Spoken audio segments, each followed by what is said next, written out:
नमस्कार, आप देख रहे हैं प्रदेश का सबसे भरोसेमंद news channel India news Uttar Pradesh Uttarakhand और आपके साथ मैं दीप्ति द्विवेदी। स्पेशल रिपोर्ट में आज बात होगी मुख्तार और अपराध को लेकर। दरअसल मुख्तार अंसारी की इमेज एक ऐसे खूंखार अपराधी की रही है जिसके नाम पर इलाका थर्राता था। लेकिन सबसे बड़ा सवाल यह है कि गाजीपुर जिले के पूर्वी छोर पर बसे तहसील मुख्यालय मोहम्मदाबाद कस्बे में एक इज्जतदार खानदान में पैदा हुआ मुख्तार अंसारी पूरे उत्तर प्रदेश में अपराध जगत के सरगना के रूप में कैसे उभर कर सामने आया। मुख्तार अंसारी के पिता सुभानुल्लाह अंसारी पुराने जमींदार थे। मुख्तार अंसारी को बचपन से ही हथियारों का शौक था, जिसके कारण उसका निशाना किशोर होने तक काफी ज्यादा पक्का हो गया। लेकिन इसके बावजूद मुख्तार अंसारी को अपराधी बनने की कोई बड़ी वजह अभी तक मिल नहीं पाई है। मुख्तार का अपराध जगत से जुड़ाव उनके कॉलेज जाने से शुरू हुआ, जहां उनकी दोस्ती सैदपुर इलाके के एक अपराधी साधु सिंह के साथ हो गई। साधु सिंह की दुश्मनी अपने गांव के ही त्रिभुवन सिंह के परिवार से थी। मुख्तार अंसारी के पक्के निशाने को साधु सिंह ने एक बार किसी समय देखा और उसी समय से उसे अपने गैंग में शामिल करने का मन बना लिया। अपने बड़े भाई अफजल अंसारी के 1985 में पहली बार सीपीआई से विधायक बनने के बाद गाजीपुर में लोगों ने मुख्तार को उनके छोटे भाई के तौर पर जानना और पहचानना शुरू कर दिया था। लेकिन आगे चलकर मुख्तार अंसारी के कारनामों ने अफजल अंसारी की छवि को ढक दिया।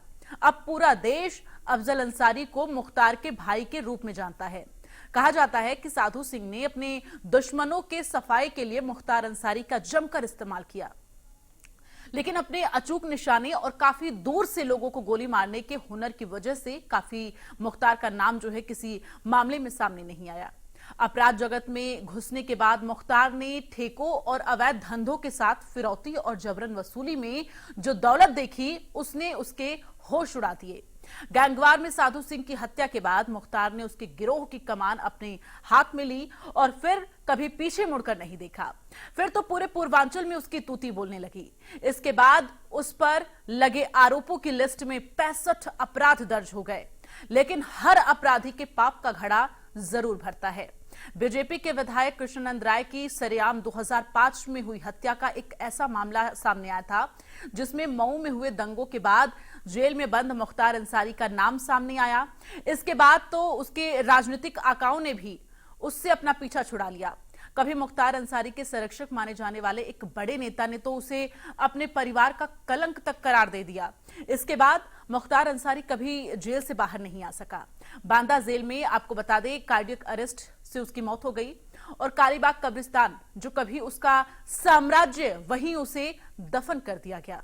मुख्तार और अपराध को तमाम पहलुओं पर समझने के लिए एक खास पैनल के साथ आज चर्चा करेंगे, लेकिन उससे पहले मुख्तार के खिलाफ मोर्चा खोलने वाले पूर्व डीएसपी को सुनाते हैं आपको। घटनाएं ऐसी होती हैं जिन्हें अक्सर याद किया जाता है। कल जिस तरीके से मुख्तार अंसारी का दी एंड हुआ है, जो माफिया से माननीय बन चुका था, और एक और दी एंड हुआ है यहाँ पर डॉन का, और इस पूरी घटना के पीछे क्या कुछ चीज़ें इन्वॉल्व हैं। इस वक्त हमारे साथ पूर्व डीएसपी शैलेंद्र जी मौजूद हैं। शैलेंद्र जी वो शख्स हैं जिन्होंने तकरीबन 20 साल पहले मुख्तार अंसारी से लोहा लेने की कोशिश की थी, वो भी तब जब हर कोई उनके आसपास मंडराने से भी कांपता था। आलम ये था कि एक बार सीबीआई ने जांच करने से भी इनकार कर दिया था। कुछ राजनीतिक सिचुएशंस थी जिसमें शैलेंद्र जी को वो हेल्प नहीं मिल पाई जिसकी वाकई उनको दरकार थी। इस वक्त हमारे साथ चैनल पर मौजूद हैं शैलेंद्र जी। बहुत इस्तकबाल, बहुत स्वागत आपका हमारा इंडिया न्यूज़ पर। सर, सबसे पहला सवाल, कल जिस तरीके से मुख्तार अंसारी के बारे में खबर आती है कि उनकी मौत हो गई है, सबसे पहला थॉट आपके जहन में क्या था?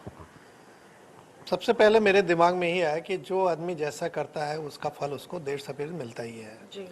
जिस भय के साम्राज्य से उसने अपना माहौल बनाया था, अपना आर्थिक साम्राज्य कायम किया था, जब सरकार बदली, निज़ाम बदला, तो वो सब कुछ हट गया जो उसे प्रोटेक्शन मिलता था, और वो डर, सब भय, साम्राज्य जो उसने कायम किया था वो ख़त्म हो गया। उसको कन्विक्शन होने लगे लगातार। आपने देखा होगा 1 साल में 2-2 बार उम्र कैद की सज़ा हुई।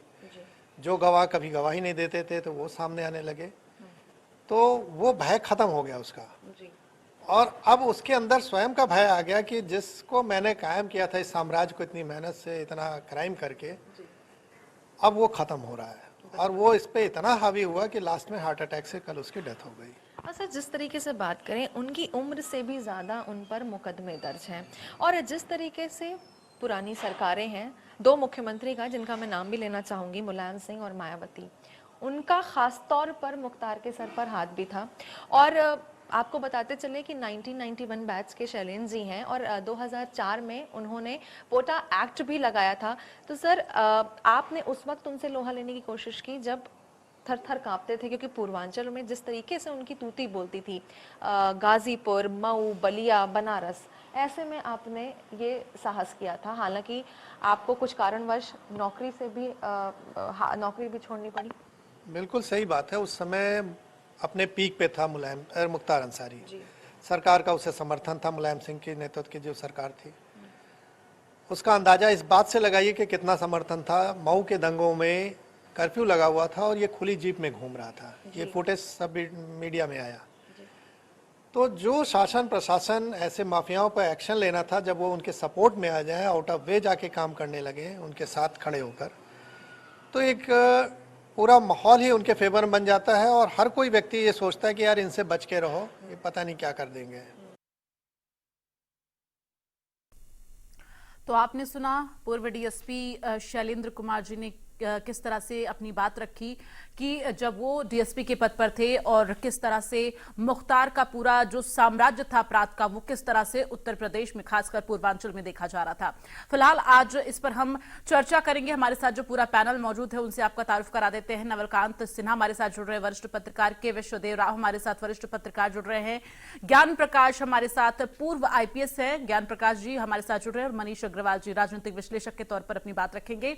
सबसे पहले ज्ञान प्रकाश जी, आपके पास आते हुए, चूंकि देखिए अपराध और इसके साथ ही नियम और कानून जो होते हैं उसको समझना बेहद जरूरी हो जाता है, क्योंकि जिस तरह से मुख्तार का जो एक साम्राज्य अपराध का रहा है, ऐसे में अभी हमने अपने दर्शकों को पूर्व डीएसपी की बात सुनवाई कि किस तरह से उन्होंने जो है कोशिश की थी कि जो अपराध मुख्तार कर रहा है उसको रोका जा सके, लेकिन मौजूदा सरकार का समर्थन नहीं मिला और मौजूदा सरकार का समर्थन मुख्तार को था। की बात तो देखा जाए तो बहुत बड़ा बदनुमा धब्बा है राजनीतिक व्यवस्था पर भी और पुलिस की व्यवस्था पर भी। तो बड़ी बहादुरी के साथ इन्हें पकड़ा था, यहाँ बरामद किया था, तो पूरा पुलिस उसके साथ होना चाहिए था और यहाँ पर राजनीति नहीं करना चाहिए था। यहाँ पर एक अपराधी पकड़ा गया था, उसके विरुद्ध कार्रवाई हो रही थी, एक व्यक्ति पकड़ा गया था, उसके विरुद्ध कार्रवाई हो रही थी, लेकिन ये सारे राजनीतिक लोग एक हो गए और पुलिस वाले को पिछले पैरों पर खड़ा कर दिया, इतना विवश हो गया, इतना मजबूर कर दिया गया। इससे बड़ा तमाशा क्या हो सकता है पूरी व्यवस्था पे कि ईमानदार अधिकारी ने इस्तीफा दे दिया। तो ये राजनीतिक वजूद जो है ना, कि पुलिस के व्यवस्था से टकराता है तो नुकसान तो हमेशा पुलिस का ही होता है, लेकिन लाभ किसका होता है? राजनीतिक व्यवस्था का भी लाभ नहीं होता है, लाभ तो उस अपराधी का होता है, चाहे कोई भी अपराधी, चाहे कितने भी अपराधी हैं। अपराध की दुनिया के कुछ नियम से पहले ये राजनेता उनके पास पहले भी जाते रहे, ऐसा मत समझिएगा कि नहीं जाते रहे। ये पिछले दरवाजों से जाते थे और अपराधी के पास पिछले दरवाजे से आते थे। मैं सन बता सकता हूं, नाम नहीं बताऊंगा। 1967 में पहली बार ऐसा हुआ उत्तर प्रदेश की राजनीति में कि सीधे अपराधी ही चुनाव लड़ने लगे, सीधे सीधे वो अपने आकाओं को चुनने लगे और सामने के दरवाजों से वो अपने आकाओं के यहाँ जाने लगे और आका इनके दरवाजों से पहुंचने लगे और जनता ने इन्हें स्वीकार किया।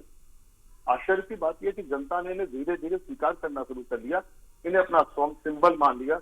बहुत से लोगों ने तो इन्हें अपना रॉबिन हुड मान लिया। इससे बड़ी शर्म की बात क्या है?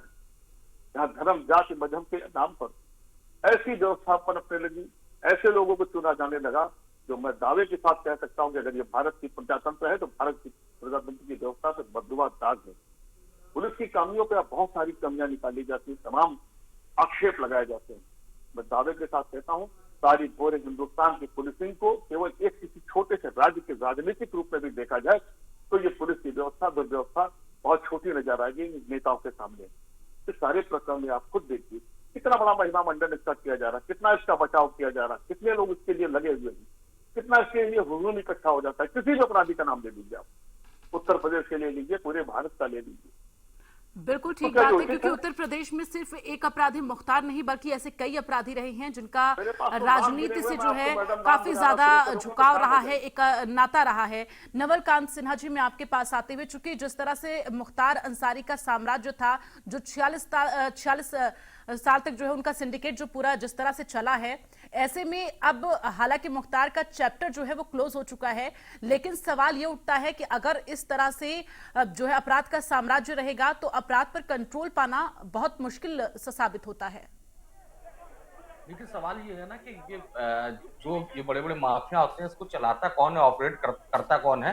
नेताओं को सब लोग दोष देते हैं, मुझको तो पुलिस सबसे बड़ी दोषी लगती है। गैंग नंबर 191 का सरगना था मुख्तार अंसारी। ये उसका पुलिस के जो हिस्ट्री शीट के हिसाब से उसका इतिहास है, और 65 अपराध उसने किए हैं। और जो कृष्णानंद राय की हत्या की थी, तो केवल हत्या नहीं की थी, उनकी चोटी भी काटी थी। 65 गोली उसके पोस्टमार्टम से निकली, ये बताती कि मतलब जघन्य तरीके से हत्या की। 500 गोली चली थी, ये बताता है कि किस तरह का अपराधी था। अभी शैलेंद्र सिंह बोल रहे थे, उस दौर में मैं बनारस में, जब ये शैलेंद्र सिंह का पूरा प्रकरण हुआ, मैं वहां पे था। एलएमजी आज तक यूपी के इतिहास में पुलिस में पहली बार बरामदगी हुई है, और आखिरी बार हुई है, उसके बाद नहीं हुई है। और मैं कह रहा हूं कि आज बड़े बड़े जो अफसर हैं, जो आज की डेट में रिटायर हो चुके हैं, टीवी चैनलों पे, सोशल मीडिया पे बोल रहे हैं कि नहीं, बहुत शैलेंद्र सिंह के संग गलत हुआ। उस दिन वो कहां थे जब शैलेंद्र सिंह इस्तीफा दे रहे थे?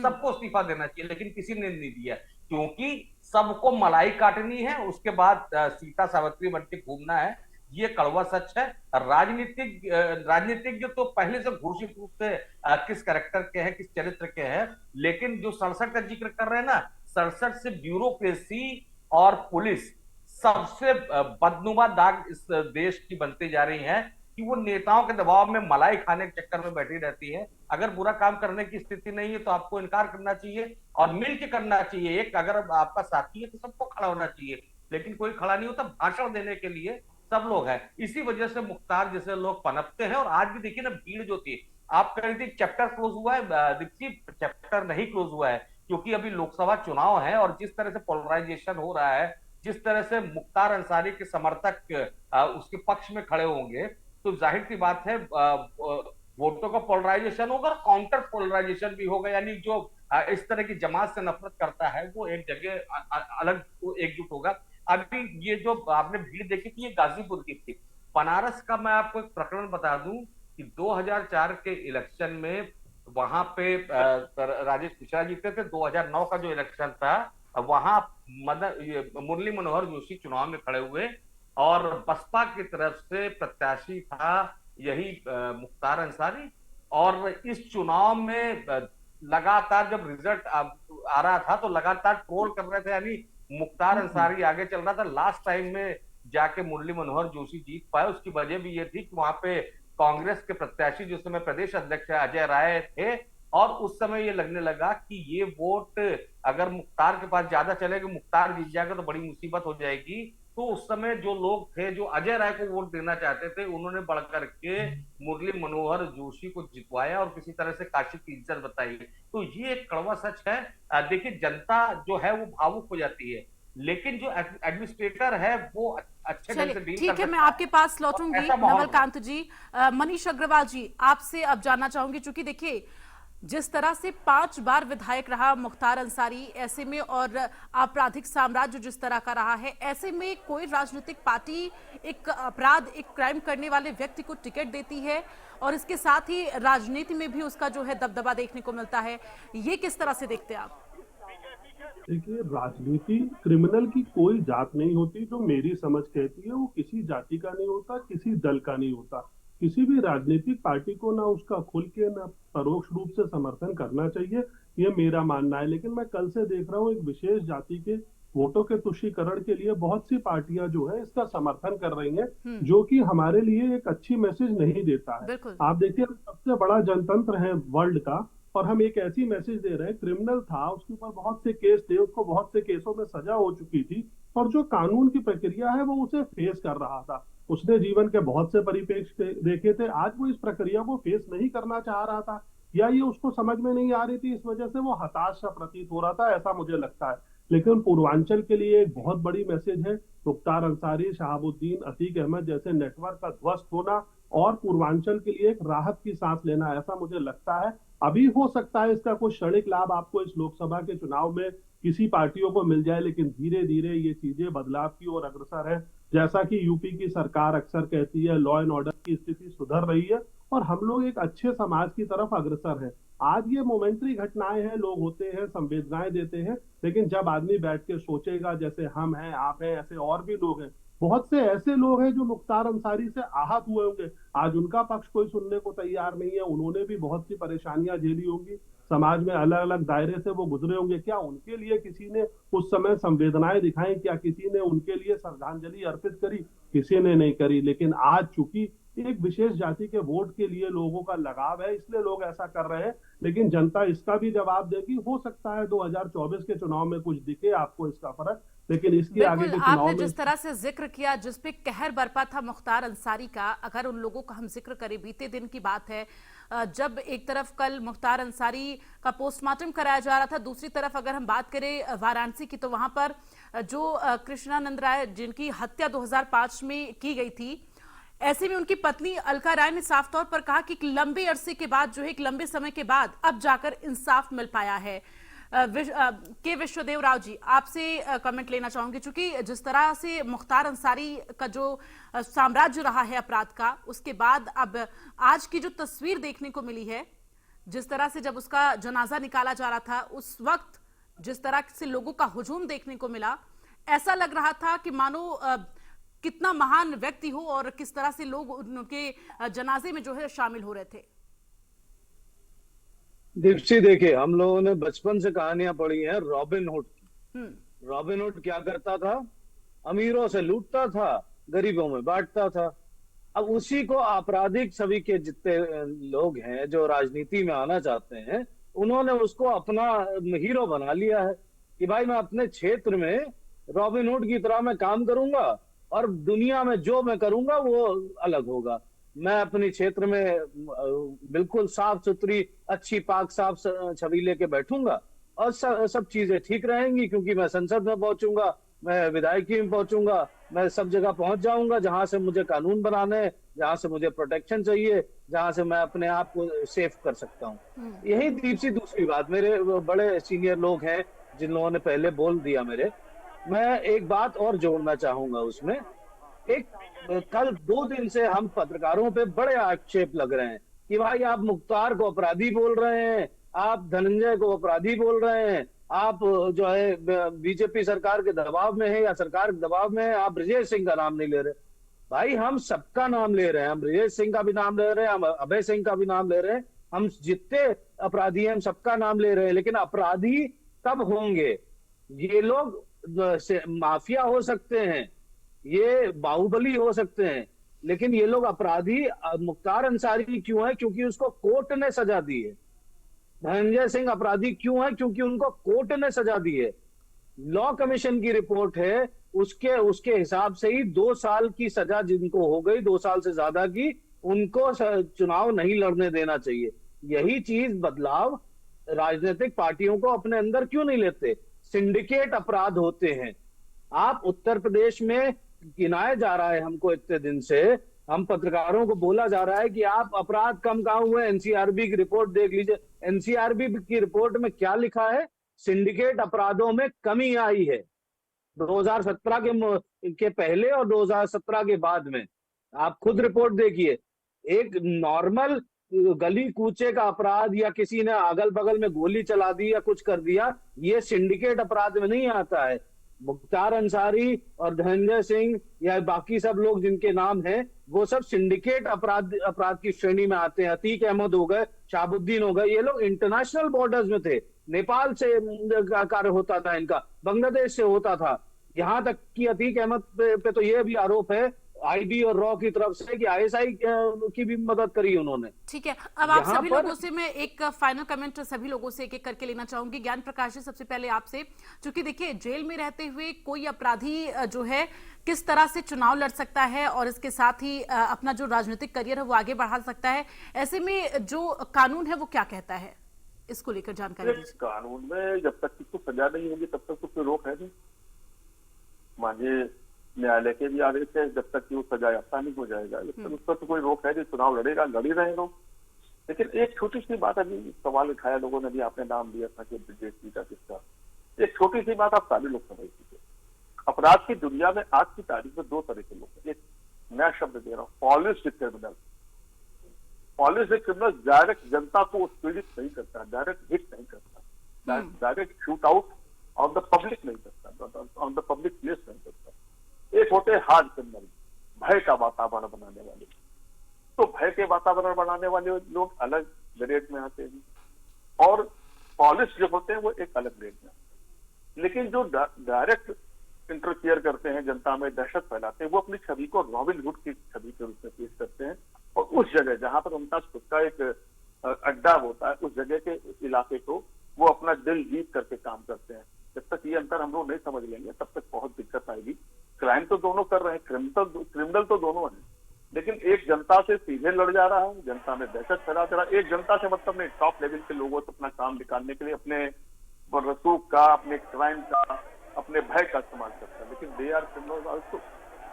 रही बात जेल से चुनाव लड़ने के लिए, तो आपको सीधे मालूम है जिसको सजा हो जाएगी चुनाव नहीं बिल्कुल, लड़ेगा। नवल खान जी आपके पास आते हुए, चूंकि फाइनल कमेंट, जिस तरह से तमाम ऐसे मुख्तार अंसारी नहीं बल्कि उत्तर प्रदेश में और भी ऐसे माफिया रहे हैं जिनका आपराधिक इतिहास बेहद भयावह रहा है, और ऊपर से वो राजनीतिक सफर भी उनका जो है जिस तरह से रहा है, उसको लेकर आपसे समझना चाहूंगी। चूंकि उत्तर प्रदेश में हालांकि अब कुछ वैसे अपराधी जो हैं जो मुख्तार जैसे रहे हैं, विकास दुबे की बात अगर कर ली जाए, इसके साथ ही संजीव माहेश्वरी की बात कर ली जाए, तो इस तरह से मुख्तार अंसारी की बात कर ली जाए, तो इस तरह के तमाम अपराधी रहे हैं जो जेल में रहते हुए चुनाव लड़ते हैं, चुनाव जीत जाते हैं, और इसके साथ ही उनका अपराध का जो दुनिया है वो भी लगातार उसमें भी अपना कदम जो है वो जमाते हुए नजर आते रहे हैं।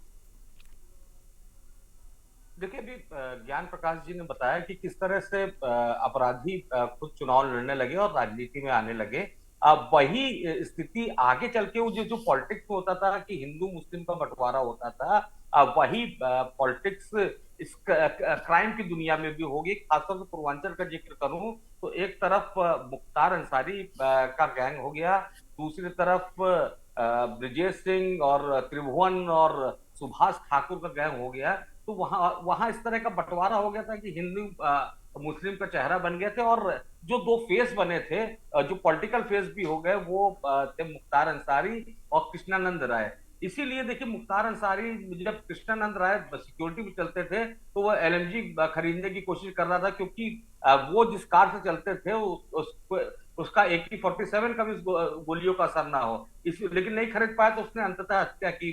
तो इस तरह से वहां जो बंटवारा हुआ धर्म के लेकर के, वो बड़ा खतरनाक रहा। और राजनीतिज्ञ तो बड़े ही बेशर्म तरह के लोग होते हैं, और साफ साफ जो है पक्ष ले लेते हैं जहां उनको वोटों का मुनाफा हो रहा है। ठीक है, मनीष अग्रवाल जी आपके पास आते हुए जल्दी जल्दी मैं आप लोगों से एक फाइनल कमेंट लेना चाहूंगी। क्योंकि राजनीति में जब ऐसे अपराधी अपना साम्राज्य जमाते हैं तो सवाल ये उठता है कि तमाम जो राजनीतिक पार्टियां हैं ऐसे छवि के लोगों को टिकट कैसे दे देते हैं। एक तरफ कहते हैं वो जनता के हित के लिए, वो जनता की सुविधाओं के लिए और जनता की सहूलियत के लिए वो चुनाव जीतेंगे, और इसके साथ ही जनता के हित के लिए वो काम करेंगे।